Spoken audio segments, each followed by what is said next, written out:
Do you struggle with money management? Have you wondered how the rich stay rich?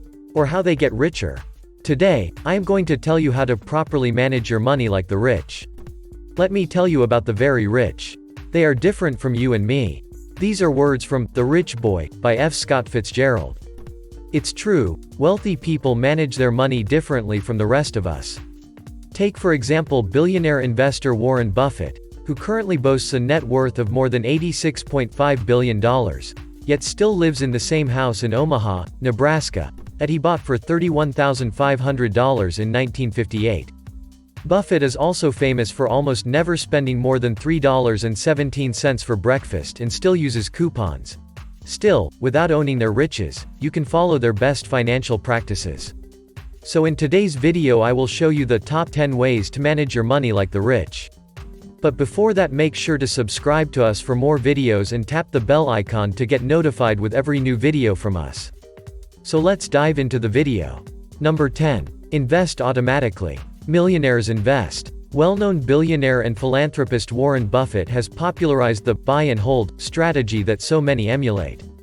Followers of this strategy believe so strongly in investing that they do it as a matter of course. They do it for the long term, holding onto their investments for years. There are ways to automate investment, such as payroll deduction to a retirement account, which is great, but the mentality of investing is more important. Automatic or not, wealthy people believe so strongly in investing that they do it as habitually as you brush your teeth in the morning. There's no question about how much they invest. They know how much they must invest because they set goals and know how much money they need to reach those goals. What's really important is to start investing. Even if it's only a little bit. Number 9. The wealthy forget about instant gratification. Instant gratification is a term that refers to the temptation, and resulting tendency, to forego a future benefit in order to obtain a less rewarding but more immediate benefit. When you have a desire for something pleasurable, be it food, entertainment, or sex, you rarely think thoughts like, "My stomach is rumbling and I would love to have that delicious dish, but I'd rather wait another hour." Humans are wired for instant gratification. We love it. But evolution made us that way long before our modern monetary system came about. The desire for instant gratification doesn't help us when we're trying to become wealthy. It hurts us. Stop making decisions that will make you happy now, but mess up your future wealth. Number 8. Understand the difference between wants and needs. Some needs are easier to nail down. You need a place to live, clothes to wear, and enough food and water to maintain your health. These are the elemental things that you need to survive. We need a bigger house, you may say. Don't confuse wants with needs.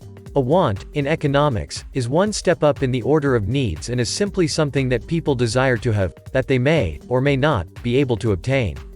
A common mistake poor people make is to disguise wants as needs as a way to justify them. Then you feel better about making a poor financial choice. Wealthy people understand the difference between what you need and what you want. Know the difference between a want and a need and don't lie to yourself about it. Number 7. Get help. Millionaires get professional help. The rich have flying squadrons of financial planners, tax consultants and stockbrokers to work their voodoo and maximize their money for them. Outsource the things you're not good at. Many successful people got that way by delegating the tasks to others for which they aren't necessarily best suited, like handling their financial planning efforts. Delegating to a professional can help you stay on track and avoid making expensive mistakes while you tend to your busy life. Millionaire entrepreneur Vladimir Gendelman says, "I know how to build and grow businesses, but I leave my money management to a professional financial advisor." Number 6. Pay off debt. While some debt might seem necessary, whether it's to pay for college or to pay for a car to get you to and from your job in general, the wealthy advise avoiding debt in all ways possible. Whatever interest rate you have. It might be a student loan with a 7% interest rate. If you pay off that loan, you're making 7%. That's your immediate return, which is a lot safer than trying to pick a stock or trying to pick real estate, or whatever it may be. What are the monthly payments? Is what poor people ask when considering a car purchase. That's the wrong question. A better question is, what is this car really going to cost me? When you multiply the monthly payment by the number of months of the loan, you'll see a shocking number that's way more than the cost of the car, and that's before depreciation, taxes and other expenses. This is the number you have to be comfortable with. Better yet, be uncomfortable with it and keep your old car. Number 5. Take advantage of tax laws. The more money you make, the more taxes you pay, right? Not necessarily. Millionaires use the system to their advantage.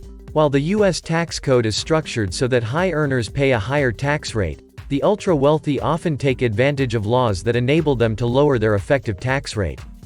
They make sound investment decisions that factor in tax implications. They also funnel money into tax-free or tax-deferred funds like IRAs, 401ks or College 529 plans. If your employer offers a 401k plan, contributing to it is a no-brainer. It reduces your taxable income, keeping more money in your pocket and out of Uncle Sam's. And your employer's 401k match is basically a raise. Number 4. Invest in real estate. You might be thinking, if I'm gonna invest in real estate I need millions of dollars. No, you don't need millions of dollars. Millionaires own stuff. They diversify their portfolios. They invest in tangible assets like real estate that can produce income and grow in value over time. A tangible asset, by the way, is just a thing you own that has a physical form. This covers everything from land to gold bullion to your cousin's beat-up used Honda Accord. Diversifying your assets is a way to hedge against risk, because the value of tangible goods is separate from the fluctuating value of the stock market. Number 3. The wealthy do math. We're not talking about trigonometry and advanced polynomials. Just simple addition, subtraction, multiplication and division, third-grade stuff. Wealthy people run the numbers when they make a decision. For example, poor people believe that when a car begins to have problems, it's better to get a newer car so they don't have to spend as much for maintenance and repairs. This is not necessarily true.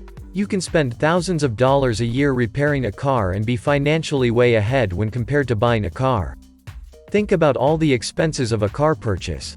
Do the math. Number 2. Keep an emergency fund at all times. An emergency fund is essentially a stockpile of cash that you can use in the short term for unexpected expenses. Financial experts generally suggest setting aside 3 to 6 months' worth of your living expenses in an emergency fund. But just how much you choose to save is dependent on your individual income and comfort level. Arguably as important as how much you save is where you save. Your emergency fund cash should be kept in a savings account that's accessible and not at risk to the ups and downs of the stock market, but at the same time it should always be earning the highest return possible. Number 1. Don't overspend. If you have more disposable income, it's easier not to overspend. Yet, it's worth noting that even millionaires can be surprisingly frugal. They're not necessarily big spenders. They live below their means so they can save and invest. They typically do not overspend. For example, they'll purchase a certified pre-owned car versus buying a brand new one. They will search for good deals on vacations. They may upgrade to Economy Plus on an airline but won't pay for first class. They will keep their cell phones as long as they are working and don't feel the need to upgrade every time new technology comes out. Those are the top 10 ways to manage your money like the rich. Hope you got some value. If so, make sure to subscribe to us for more videos and tap the bell icon to get notified with every new video from us. See you in the next video.